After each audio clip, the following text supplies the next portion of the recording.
Bonjour à tous, j'espère que vous allez bien. Je vous retrouve pour une nouvelle vidéo sur ma chaîne. Une nouvelle vidéo assez rapprochée de la précédente puisque j'ai décidé de prolonger en fait le thème de l'anxiété et de cibler sur l'anxiété sociale. Pour ceux qui ne me connaîtraient pas, donc moi je suis April, je suis sur le spectre autistique. J'ai aussi un TDAH et je suis dyspraxique. J'ai été diagnostiquée en 2020 et depuis j'ai décidé de sensibiliser à l'autisme sur les réseaux sociaux, en particulier sur YouTube. Donc ma parole est vraiment celle d'un témoignage subjectif, ma façon que j'ai de vivre mon autisme, mes particularités. C'est aussi l'occasion de faire des réflexions plus globales sur la façon qu'a la société de voir l'autisme. Et c'est vrai que depuis quelques mois, j'essaie de faire aussi j'essaie de faire en sorte que mon propos soit un peu plus scientifique puisque j'ai repris des études de psychologie. Donc de temps en temps, je fais un peu des liens avec mes cours. Mais là, je pense que ça sera plus témoignage subjectif, voilà, sur mon vécu, donc l'anxiété sociale. L'anxiété sociale, c'est vraiment mon sacerdoce, ma principale difficulté, on va dire, depuis petite, puisque j'ai beaucoup d'anxiété sociale et que cette anxiété sociale n'a absolument pas diminué. Au contraire, même, j'ai l'impression qu'elle augmente. Et c'est vraiment un frein dans ma vie, c'est vraiment un handicap. Voilà, donc je pensais en parler justement dans cette vidéo. Alors, qu'est-ce que c'est que l'anxiété sociale? Donc, je vous donne quand même une petite définition que j'ai trouvée sur le site du gouvernement du Québec. Voilà, pourquoi pas, c'était le premier site sur Google. Donc, l'anxiété sociale, c'est une peur associée à certaines activités sociales ou à des situations de performance où la personne pourrait se sentir observée, embarrassée, humiliée, rejetée ou préoccupée par le jugement des autres. Donc c'est vrai que ça a beaucoup à voir avec la façon dont les autres nous perçoivent et donc par rapport au jugement, le regard de l'autre qui est hyper important dans ce cas, et c'est la raison pour laquelle on a beaucoup d'anxiété sociale aussi dans l'autisme. Alors cette anxiété sociale très très sympathique s'accompagne de symptômes physiques, bien sûr des palpitations, des sueurs froides, la transpiration, la peau, le visage rouge, la voix blanche, etc. Et bah, c'est en fait une sorte de peur très intense qui peut aller jusqu'à la phobie. Dans ce cas-là, il y a carrément une impossibilité en fait de faire face à la situation. Euh, voilà, donc souvent on parle de timidité. Alors je voulais revenir dessus, puisqu'en fait, pour moi, il y a une différence à faire entre la timidité, le caractère introverti et la phobie. Et souvent on parle de timidité quand en réalité il s'agit d'anxiété sociale, voire de phobie sociale. Et c'est pas du tout la même chose en fait. Par exemple, on peut être extraverti, donc ça c'est notre caractère, et avoir des troubles anxieux, et notamment développer une anxiété sociale. Vous voyez ce que je veux dire? C'est-à-dire que ça n'a rien à voir avec le caractère, ce n'est pas ce qui nous définit. C'est pour ça qu'il ne faut pas non plus s'enfermer là-dedans et se dire que c'est une fatalité, qu'on ne sera jamais à l'aise en société.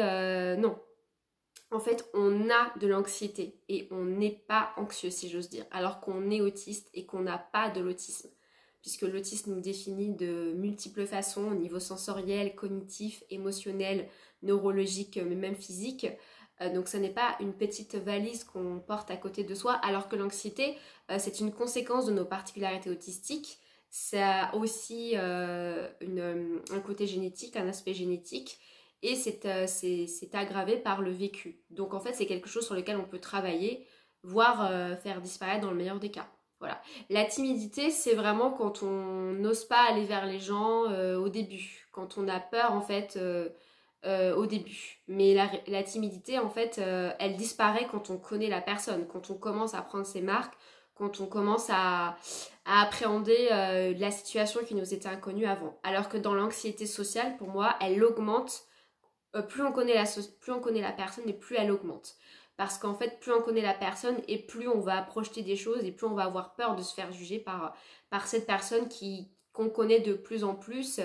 Et donc, on a de plus en plus peur de son regard et on a de plus en plus peur qu'elle nous juge. Donc, en fait, pour moi, c'est deux forces qui s'opposent, la timidité et l'anxiété sociale. Ça n'a rien à voir. Et c'est vrai que moi, souvent, quand j'étais petite, on me parlait de timidité. Et même mes professeurs mettaient sur mes bulletins que j'étais timide. En fait, on a tout à fait le droit d'être timide. Déjà, on n'a pas à nous reprocher un trait de caractère.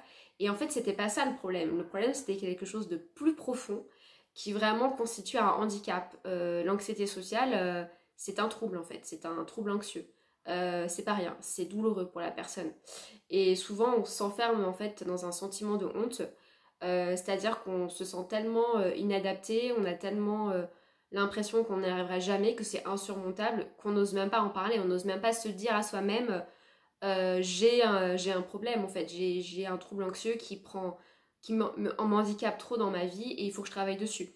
Non, souvent en fait on considère que que c'est irrémédiable, qu'on peut rien y faire, que c'est comme ça et on s'auto-dévalorise beaucoup. Donc je voulais vraiment insister sur ça. Par ailleurs, on peut tout à fait être introverti et ne pas avoir de troubles anxieux et être très à l'aise en fait en société, ça n'a rien à voir. Là, c'est le caractère. Moi, je suis introvertie plutôt qu'extravertie. Je suis pas forcément timide, c'est-à-dire que moi, j'aime bien aller vers les autres. Je vais facilement vers les autres, mais par contre, j'ai beaucoup d'anxiété sociale. Donc en fait, une fois que je connais tout le monde, c'est là où j'ai vraiment peur de poursuivre les échanges parce que je sens que je pourrais être jugée. Et ça, pour moi, c'est difficile. Voilà. Donc par rapport à l'autisme, justement, là encore, on peut être autiste et ne pas avoir d'anxiété, puisque c'est pas obligatoire en fait. L'anxiété c'est une conséquence, mais c'est pas forcément le packaging obligatoire en lien avec l'autisme. Alors dans ce cas-là, on n'a pas peur de montrer qui l'on est, on n'a pas peur de montrer nos traits autistiques en fait. Et en général, c'est vrai que c'est plutôt les garçons. C'est plutôt les garçons qui n'ont pas peur qui ne masquent pas en fait, qui n'ont pas besoin de masquer, qui n'ont pas besoin d'avoir des compensations. Alors que chez les filles, il y a beaucoup plus de compensations et en fait, du coup, il y a beaucoup plus d'anxiété. Voilà. Donc en fait, d'où elle vient cette anxiété sociale dans l'autisme, c'est parce qu'on a peur de montrer, de nous montrer en fait tel que l'on est, de montrer notre vulnérabilité et en particulier notre autisme qu'on associe à justement quelque chose qui nous rend vulnérables, aux yeux des autres.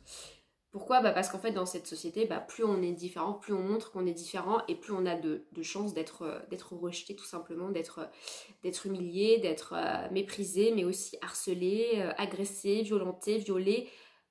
Plus de chances qu'on nous enlève même nos enfants et même d'être tués. Donc c'est pas étonnant qu'on veuille plus ou moins cacher ça, le masquer, à part pour des personnes qui seraient assez désinhibées et qui justement n'auraient pas conscience aussi de toutes les conséquences que ça peut avoir de se montrer tel que l'on est quoi, sous notre vrai jour en fait. Donc c'est aussi pour ça qu'on a cette anxiété sociale. Et pour vous parler plus en profondeur de la façon dont moi je vis l'anxiété sociale, parce qu'en fait je me suis demandé, mais pourquoi au final, moi qui aime tant aller vers les autres et qui aime tant créer des liens et découvrir de nouvelles personnes et échanger, pourquoi j'ai vraiment cette phobie presque qui me paralyse par moments. Je pense qu'il y a plusieurs choses. Déjà, il y a vraiment la fatigue, c'est-à-dire que la fatigue crée de l'anxiété. Les interactions sociales me fatiguent, donc quand je suis fatiguée, forcément je suis plus anxieuse. Et pourquoi ça me fatigue ces échanges-là ? Parce qu'en fait ce ne sont pas des échanges qui sont fluides pour moi, ce ne sont pas des échanges qui sont naturels. Je dois me conditionner à ce type d'échange en société. Je ne parle pas d'échanger avec une personne en privé, en face à face, mais vraiment quand il y a plusieurs personnes. Je dois me conditionner à un type d'échange qui n'est pas naturel pour moi, que je ne comprends pas, je ne vois pas l'intérêt, et même je trouve assez violent, assez pernicieux, assez pervers. C'est-à-dire que en fait, j'ai l'impression que tout le monde porte un masque, et moi, je n'arrive pas à porter ce masque. Donc en plus, ça me rend encore plus vulnérable aux yeux des autres, parce qu'en fait, moi, je suis premier degré, moi, je suis sincère, moi, je suis franche, mais je suis la seule. Et à côté de ça, je porte beaucoup de compensation, donc je masque, mais je masque mes particularités, mais par contre, je n'ai pas de masque social. Alors que toutes les personnes qui sont en face de moi, finalement, ne sont pas forcément sincères dans ce qu'elles disent, peuvent rester vagues dans leurs propos, peuvent me poser plus de questions qu'elles répondre à mes questions. Et par contre, moi, comme je veux être très sincère, très naturelle, très détendue, euh, en tout cas quand on me pose des questions, bah du coup je vais pas me rendre compte que qu'en fait je me rends vulnérable parce que je me dévoile. Et en fait je ne sais pas ne pas me dévoiler. Enfin je peux être très discrète, très prudente par moment, mais après si une personne s'adresse à moi, je vais lui répondre et bien volontiers. Et même je vais avoir besoin de cet échange sincère parce que ça va me faire du bien, ça va me mettre à l'aise. Mais du coup la conséquence c'est que bah je peux encore plus prendre le risque d'être jugée par les autres. Et ça, c'est quelque chose qui est très angoissant parce que, en fait, souvent, je me rends pas compte. Mais je me rends pas compte sur le moment la raison de cet échange, pourquoi il y a cet échange. Mais après, je perçois quand même, je perçois le jugement. Et ça, pour moi, j'avoue que c'est très difficile. C'est très difficile parce que j'ai l'impression que je dis jamais ce qu'il faut, en fait. J'ai l'impression que c'est toujours trop ou pas assez, ou jamais ce qu'il faudrait dire, ou au moment de le dire. Et du coup, je me pose beaucoup de questions parce que je me demande, mais qu'est-ce qu'il faut dire en fait? Je ne comprends pas parce qu'en fait, si c'est juste faire des phrases laconiques où on parle mais de manière un peu floue, sans dévoiler qui l'on est, ni ses opinions, ni ses failles, etc. En fait, c'est fatigant, ça n'a aucun intérêt. Et puis je sais pas, en fait, c'est juste, dans ce cas-là, c'est parler pour ne rien dire, donc autant ne rien dire en fait. Donc moi, en fait, soit je vais être très silencieuse, soit parce que je vais sentir qu'il y a cette espèce d'échange qui est pas sincère, espèce de code social. Soit je vais parler, mais du coup, je vais trop me dévoiler. Donc en fait, je sais pas être dans la nuance. Et d'ailleurs, quand je suis à l'aise et que je parle, mais en fait, je me rends compte que je ne sais pas non plus m'arrêter. Donc je vais parler, parler, parler. Et en fait, à un moment donné, je vais avoir une sorte de... Je vais être, euh, je vais être inondée, en fait, d'émotions et d'idées. Et dans ce cas-là, je vais avoir du mal à me réguler et à m'arrêter. Et très souvent, ça m'arrive de te dire, d'ailleurs, tu me dis si je te saoule ou t'es fatigué, t'as sans doute des choses à faire, je t'en prie. En fait, moi-même, je dis ça parce que, en fait, je suis en train de m'emporter, là, je suis en train de m'emballer. Et donc ça, c'est un peu l'excès inverse. Donc soit je suis très silencieuse, soit je parle trop, mais du coup, je ne m'arrête plus. Voilà. Mais donc c'est difficile parce que j'ai toujours ce sentiment que c'est pas tout à fait ce qu'on attend de moi. Et en fait, je trouve que c'est aussi très hypocrite parce que finalement, on nous vend beaucoup la sincérité, l'authenticité, le lien, nanana. Mais en fait, dans les faits, c'est jamais ce qu'on met en avant. Et puis, c'est jamais ce qu'on cherche. En réalité, c'est beaucoup plus valorisant d'être calculateur, de mentir, de pas avoir d'intériorité. Donc, du coup, d'être beaucoup. C'est facile d'être laconique quand on n'a rien dans le cœur, en fait. C'est facile. Quand on n'a pas d'idée, quand c'est pauvre, c'est facile, voilà. Et par contre, les personnes qui sont inondées d'émotions, d'idées, etc., c'est beaucoup plus difficile d'être, je sais pas moi, d'être intégré socialement, si j'ose dire. Voilà. Et puis c'est vrai que j'ai toujours peur que mes particularités autistiques se voient et que d'un coup, en fait, ça soulève des questions. Donc c'est vrai que par moment, je peux avoir... naturellement, en fait, je peux faire des choses comme ça parce que j'ai une sorte d'agitation, en fait, d'impulsivité. Donc, en fait, je suis très calme. Donc, on dit, elle est calme, elle est douce. Puis, en fait, je suis comme ça avec mon stylo. Donc, les gens se disent, il y a un problème. Ou alors, il peut suffire d'un imprévu, d'un malentendu, et puis je peux surréagir. Enfin, surréagir. En fait, c'est juste que je suis dévastée. Et c'est comme ça que c'est jugé de l'extérieur. Euh, ou bien, en fait, je peux avoir, bah, comme mon langage aussi est très littéral, je suis très premier degré, donc je comprends tout ce qu'on me dit premier degré. Du coup, je passe un peu pour la naïve parce que, en fait, bah, je comprends, enfin, je crois tout ce qu'on me dit parce que j'ai du mal à imaginer que la personne puisse mentir ou même que la personne puisse ne pas se dévoiler parce qu'elle a peur, nanana, enfin, elle sait pas trop, elle calcule. Mais en fait, moi, j'ai pas du tout, enfin, je commence à comprendre un peu comment ça marche, mais je me dis, mais quelle perte de temps, puis quelle fatigue. Enfin, moi, j'ai pas l'énergie pour calculer autant, pour me dire, là, faut pas que j'en dise trop, là, faut pas que je me dévoile, juste une petite phrase laconique et puis c'est tout. Là, c'est pas possible pour moi, c'est trop fatigant. Donc, même quand il y a des échanges formels, des réunions, des choses comme ça, en fait, j'ai l'impression que je suis toujours dans le langage du cœur. C'est toujours, d'ailleurs, mon vocabulaire, c'est beaucoup ce que je sens, ce que je ressens, ma perception, enfin c'est beaucoup ce vocabulaire-là. Et ça va pas être un vocabulaire froid, formel, etc. Alors d'un côté, je trouve que c'est une qualité, de l'autre, peut-être que du coup, je m'épanche trop sur mes émotions et que je passe à côté de, je sais pas, hein, du sujet ou voilà, mais bon. Du coup, au niveau du langage aussi, c'est pas adapté. Au niveau de la compréhension, c'est pas adapté. Puis aussi au niveau de la compréhension de l'autre, c'est-à-dire que Parfois, je dis je dis à l'autre il est fatigué, puis en fait c'est plus un constat, voire même assez empathique. Et en fait l'autre va croire que je lui reproche d'être fatigué, de pas assez bosser ou je ne sais pas, vous voyez. Donc en fait, les gens sont toujours en train de chercher des intentions cachées, et ça aussi c'est très fatigant. Et puis en plus, je me rends compte qu'ils sont même pas d'accord entre eux. C'est-à-dire que même entre neurotypiques, ils seront pas d'accord sur leurs implicites, sur leurs propres intentions. Donc franchement, je sais pas comment ils font pour s'entendre. Enfin, ça doit être le chaos parce qu'en fait, tout le monde parle de façon cachée, mais personne dévoile son jeu. Il faut toujours que ce soit l'autre qui complète. Il faut toujours que ce soit l'autre qui interprète la pensée flottante de son interlocuteur. Enfin, je veux dire, même pour eux, c'est pas confortable en fait. Et du coup, c'est vrai que comme moi, je suis quand même quelqu'un de très sincère et puis dans un échange plutôt honnête, parce que pour moi, c'est ça qui est constructif. Et puis aussi un échange pour le bien commun, c'est-à-dire puisqu'on parle à cœur ouvert, tout le monde, c'est pour faire avancer les choses. Donc on va pas perdre de temps à faire des guéguerres de pouvoir et d'ego. Bah du coup, comme c'est pas au final du tout l'objectif prioritaire, j'ai toujours un sentiment d'étrangeté. C'est-à-dire, mais qu'est-ce que je fous là? Mais qu'est-ce que je dis? Mais qu'est-ce que les autres disent? Mais vraiment un sentiment d'absurde en fait total. Et puis du coup, comme on est de moins en moins dans l'échange sincère et profond, désolée pour la lumière qui, qui est un peu bizarre, hein. Comme on est de moins en moins dans cet échange sincère et profond, en fait la communication devient très pauvre, devient très laconique, devient très factuelle. Et pour moi, on est au-delà de juste la conversation sur la météo et sur les grèves et machin, quoi. C'est vraiment, c'est au-delà de ça, c'est plus grave, quoi.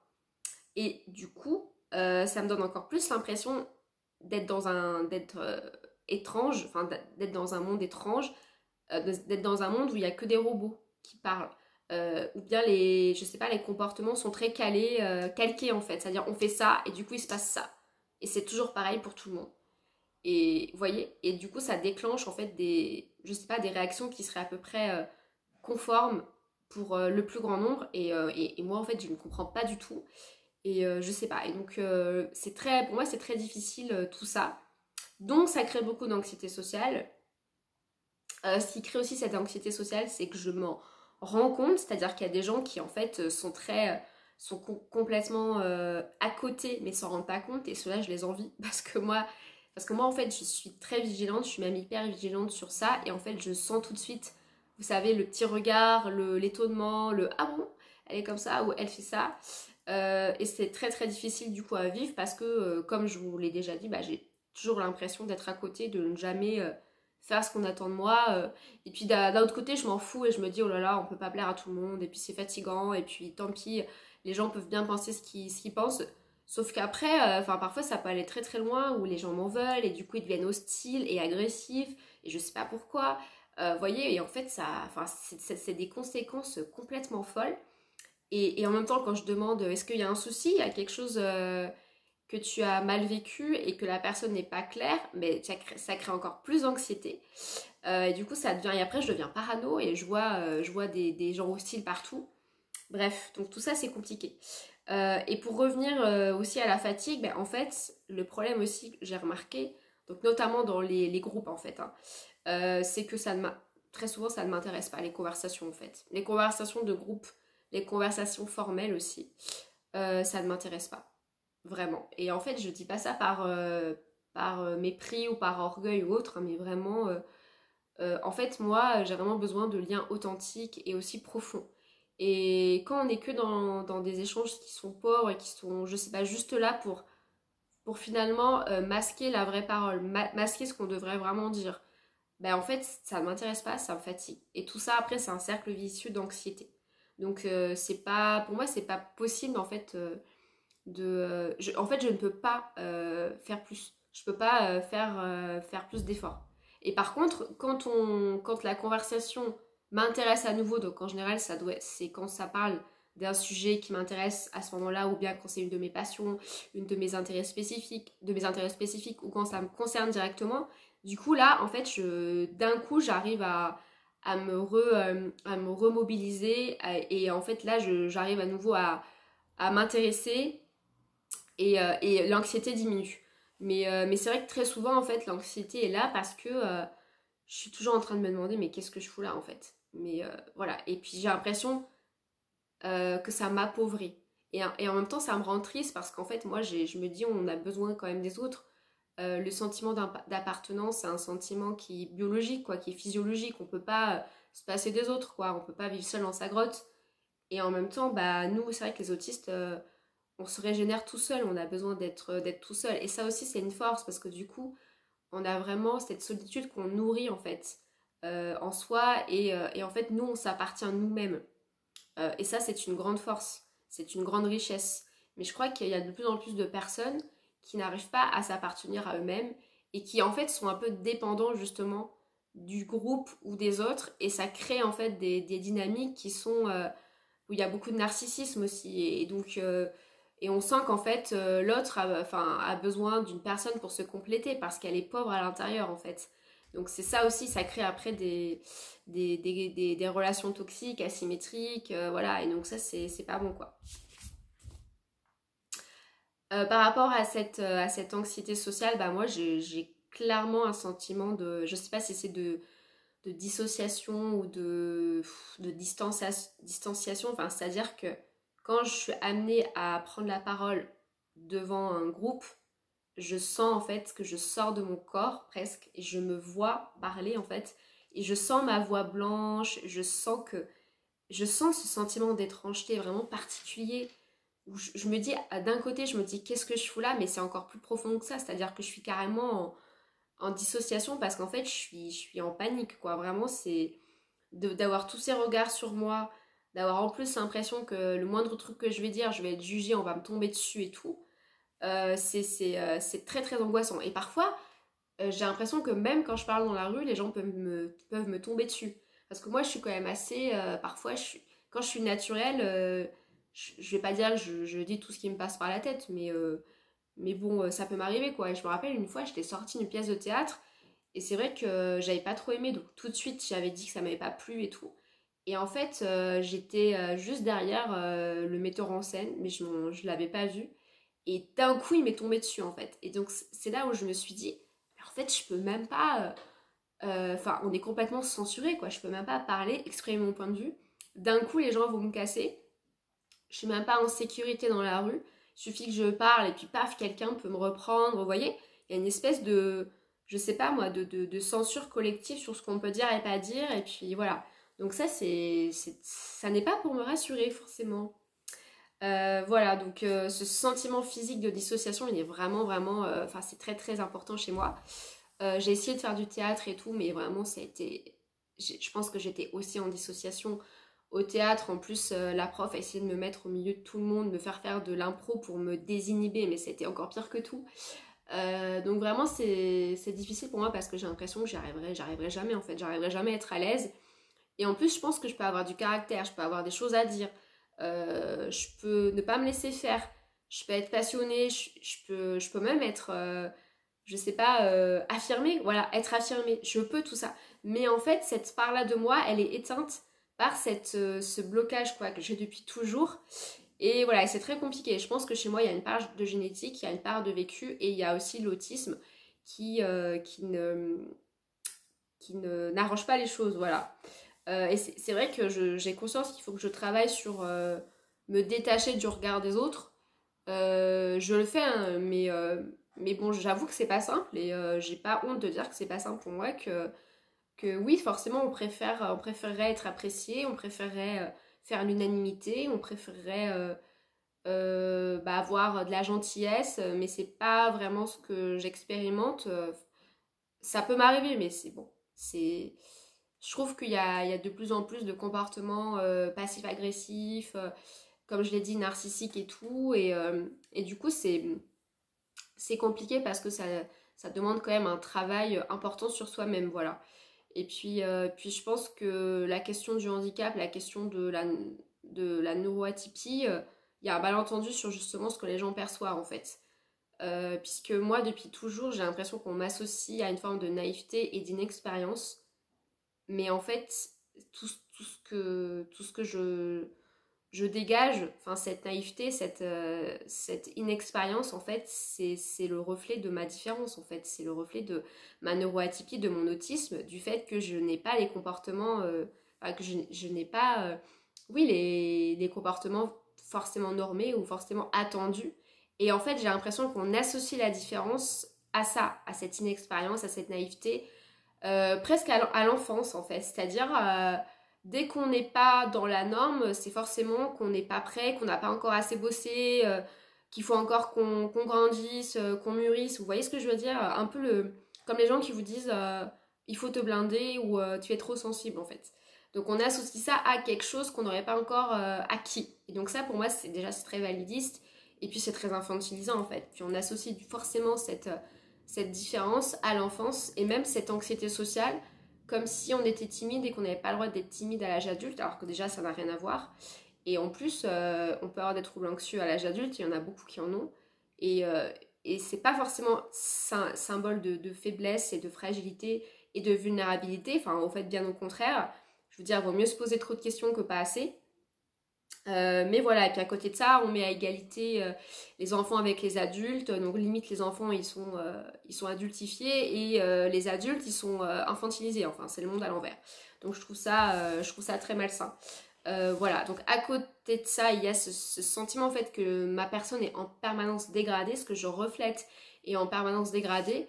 Alors qu'en fait, je pense que je suis pas du tout... Enfin, j'ai une part de naïveté, mais je pense que je suis aussi très lucide sur beaucoup de choses et qu'en fait je me pose beaucoup de questions aussi sur tout ce qui se passe dans le monde, enfin ma sensibilité, mes rapports avec les autres. Donc en fait je suis beaucoup quand même dans un questionnement, une recherche de sens et qu'il y a beaucoup de gens en fait pour qui la vérité ça n'est pas important.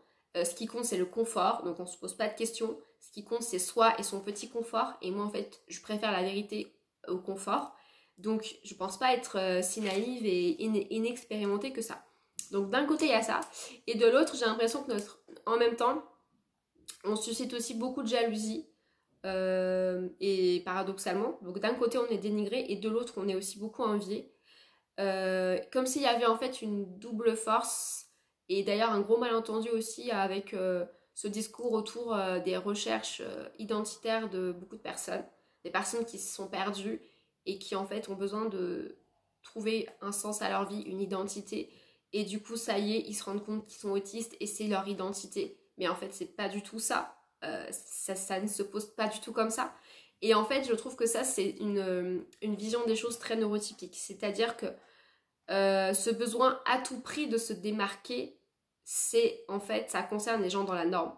Puisque nous, les gens différents, on a plutôt tendance à avoir besoin à tout prix de se conformer. Donc en fait, il y a comme une double force avec un malentendu où les gens dans la norme jugeraient les gens qui sont hors norme en leur reprochant en fait de se coller des étiquettes et de s'enfermer dans une identité, alors que c'est eux-mêmes qui souhaiteraient le faire parce que comme c'est le culte de l'ego et du narcissisme, on veut tous être exceptionnels, différents, particuliers, singuliers, mais en fait ça revient à être encore plus conforme et encore plus finalement des moutons, alors que ceux qui ont des particularités et qui ont vraiment une différence au sens neurologique, toute leur vie ils cherchent à s'adapter et justement à éteindre ça et à se conformer. Donc c'est quand même assez ironique tout ça.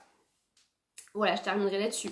Mais c'est vrai que il y a vraiment cette différence neurologique qui entraîne une anxiété de fait, mais je voudrais dire que c'est pas une fatalité. Je voudrais dire qu'on peut améliorer ça, qu'en fait on peut se le souhaiter. On n'est pas obligé de se dire qu'on est condamné à être anxieux, à pas sortir de chez soi, etc. Moi, j'ai pas eu de tag de troubles anxieux généralisés, mais il y a des moments où dans ma vie je ne pouvais pas prendre ma voiture. Il y a d'autres moments où j'étais très très anxieuse à l'idée de prendre l'avion. Les imprévus, c'était très compliqué. Aller travailler, c'était impossible. Enfin, il y avait des choses.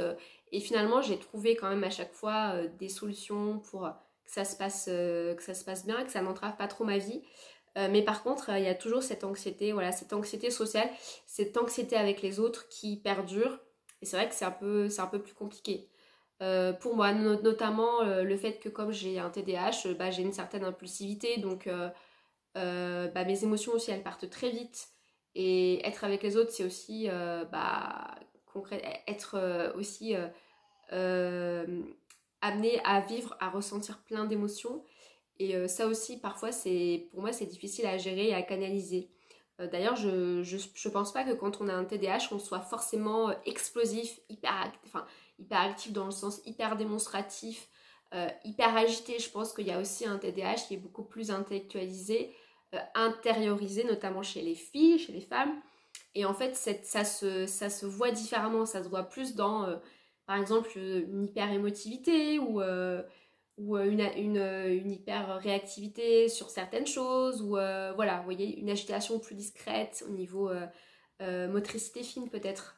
Et donc ça aussi, ça participe à ce que ce soit difficile pour moi avec les autres. Et d'ailleurs, j'ai remarqué que depuis que je prends la Ritaline, j'en parlerai dans une prochaine vidéo, je suis moins anxieuse. Donc mon impulsivité s'est canalisée et du coup, j'arrive un peu plus à être calme dans les échanges. Alors j'ai toujours ce sentiment d'inadéquation, d'étrangeté, de qu'est-ce que je fous là, ça sert à rien, ça m'intéresse pas.